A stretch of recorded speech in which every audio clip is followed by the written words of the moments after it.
Just days after Central PA was digging out from the blizzard of 1996, a rapid warm-up and heavy rain turned historic snowfall into historic flooding.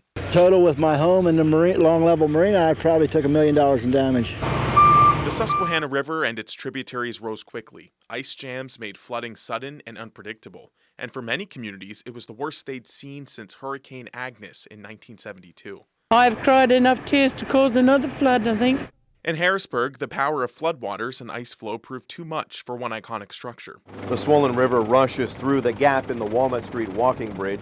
The water and ice. On January 20th, 1996, multiple portions of the Walnut Street Bridge were lifted off their supports and swept into the Susquehanna River. The Walnut Street Bridge collapse is literally related to the force of ice building up underneath and against the bridge and its pier, and that's what pushed it down.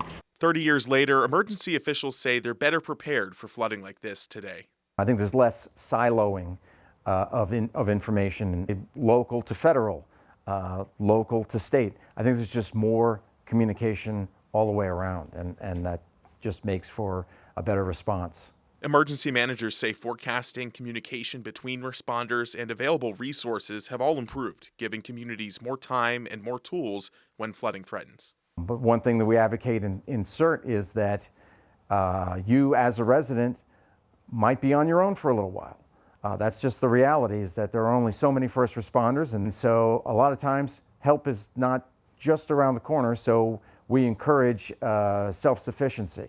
Ted says the biggest takeaway from events like the '96 flood is preparation at home. Having a plan, basic emergency supplies, and knowing where you're going to receive reliable information can make a critical difference when flooding threatens.